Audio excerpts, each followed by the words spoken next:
श्री शिवाय नमस्तुभ्यं। और एक विश्वास के साथ आप लोगों से कहना चाहूंगा,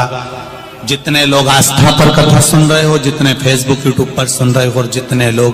मालेगांव की ये पवित्र भूमि पर बैठकर कथा सुन रहे हो, दिल से कहूं आप लोगों से, आप स्वीकार करिएगा, दुख की घड़ी में कोई आए चाहे ना आए, अगर आपने दिल से, कर्जा हो गया, समस्या विकट हो गई, तकलीफ बढ़ गई, दुख बढ़ गया, आप शंकर भगवान के मंदिर में जाकर, ये जरूरी नहीं है कि आप सीहोर आए या कहीं जाएं, आप तो आपके घर के पास में जो शिव मंदिर हो, उस मंदिर में एक लोटा जल चढ़ाना चालू कर दो, वो धीरे धीरे दुख काटना प्रारंभ कर दे, काटेगा दुख। बस जल चढ़ाने का एक नियम है शिव जी का। शंकर भगवान को जो जल चढ़ाया जाता है दुख काटने के लिए, तकलीफ काटने के लिए,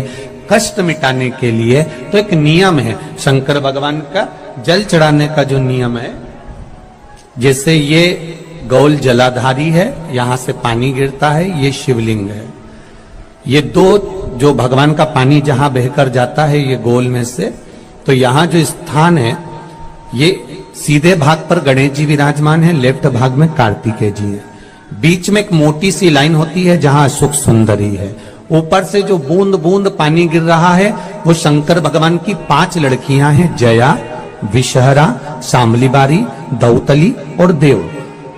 जहां गोल भाग है, जहां शिवलिंग रखा हुआ है, ये माता पार्वती जी का हस्त कमल है, जिसको पीठिका कहते हैं। महाराज, जल चढ़ाने का नियम है, जब हमारे ऊपर दुख होता है, तकलीफ होती है, कष्ट होता है, बड़ी दिक्कत परेशानी होती है, तो हम जल चढ़ाते हैं। तो उस जल को चढ़ाने का नियम है, पहले गणेश जी का स्थान, कार्तिकेय का स्थान, अशोक सुंदरी की जगह, फिर माता पार्वती की पीठिका, उसके बाद जलाधारी को स्मरण कर कर जल धीरे धीरे शंकर भगवान पर छोड़ा जाता है। जब धीरे धीरे शिव जी पर जल चढ़ाएं, उसके बाद में आप अपने मन की कामना जब जल चढ़ाते जाएं और बाबा से कहते जाएं, बाबा, रोज कामना कहने की जरूरत नहीं है, एक बार आप कामना करो और उसके बाद जल चढ़ाना प्रारंभ करो, और उसको कहना जरूर, तेरे दरबार से कोई खाली नहीं गया मेरे शंभू, मैं नहीं जानती, मैं तो इतना जानती हूं कि कंकर शंकर है और तू सुनता जरूर है। ब्रह्मा ब्रह्म लोक में है, भगवान विष्णु वैकुंठ लोक में है, पर मृत्यु लोक में मेरा देवाधिदेव महादेव है, मेरी सुनेगा जरूर। और बाबा से विनय कर कर आप आइए। जल चढ़ाने का नियम, अगर दुख है, तकलीफ है, कष्ट है, तो ऐसे चढ़ा दो, और अगर मन कर रहा है डायरेक्ट शिव जी पे चढ़ाना हो तो तुम्हारी मर्जी है, उसमें कोई मना नहीं।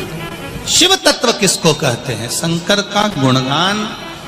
शिव का स्मरण, भगवान शंकर का मंत्र जाप किसको कहते हैं, ये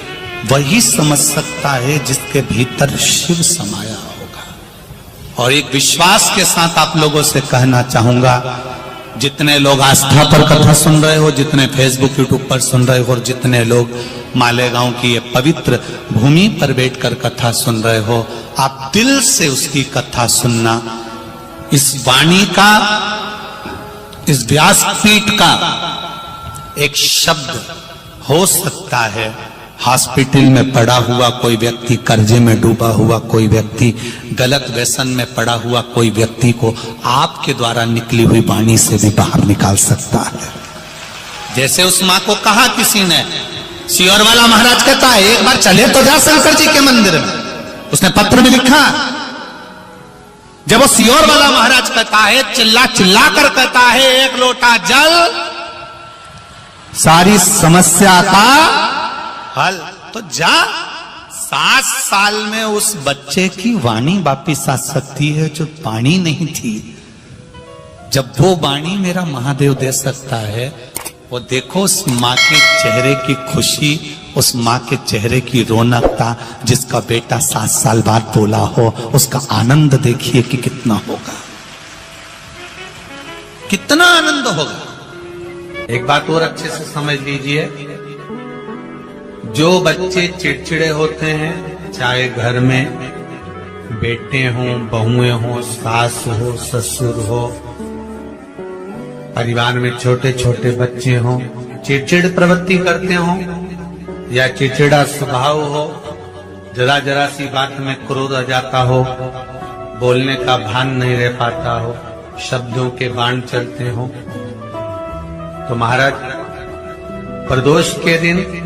प्रदोष काल में बेलपत्री के पेड़ के नीचे एक